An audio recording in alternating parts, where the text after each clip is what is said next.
Kementerian Keuangan Menko tidak melampaui kewenangannya saat mengurus barang impor seperti pakaian.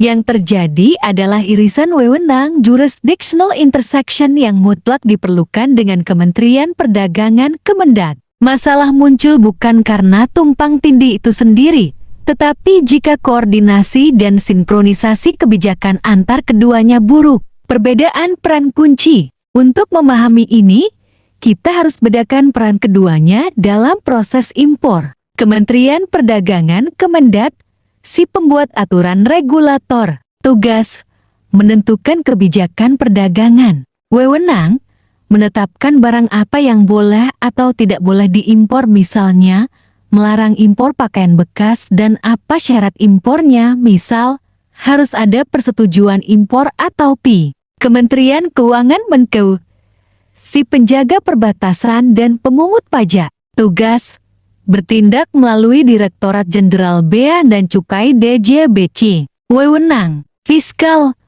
memungut pendapatan negara bea masuk, PPN, PPh impor. Pengawasan, menegakkan aturan yang dibuat Kemendak di pintu masuk pelabuhan, bandara. Singkatnya, Kemendak membuat undang-undangnya. Menko Bea Cukai adalah polisi yang menegakkannya di perbatasan sekaligus menjadi petugas pajak. Dampak jika koordinasi buruk. Ketika sinkronisasi kebijakan antara Kemendak dan Menko buruk, dampaknya negatif bagi semua pihak. Pertama, dampak internal pemerintah. Ego sektoral.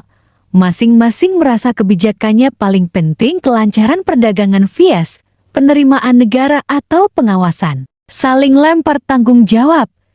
Jika impor ilegal marak, Kemendak bisa menyalahkan pengawasan Bea Cukai Menko, sementara Bea Cukai bisa menyalahkan aturan Kemendak yang rumit atau bocor. Kebijakan bertabrakan.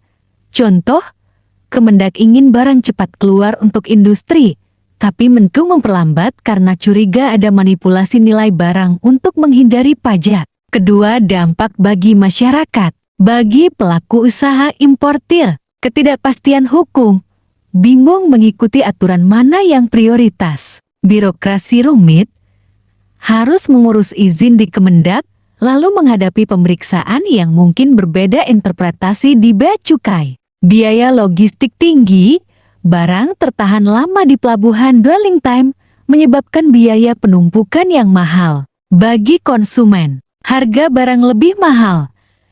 Biaya logistik yang tinggi tadi akhirnya dibebankan ke harga jual produk. Kelangkaan barang. Ketersediaan barang bisa terganggu jika proses impor terhambat. Suburnya pasar gelap. Jika impor resmi terlalu sulit dan mahal, penyelundupan impor ilegal akan tumbuh subur yang merugikan negara dan industri lokal.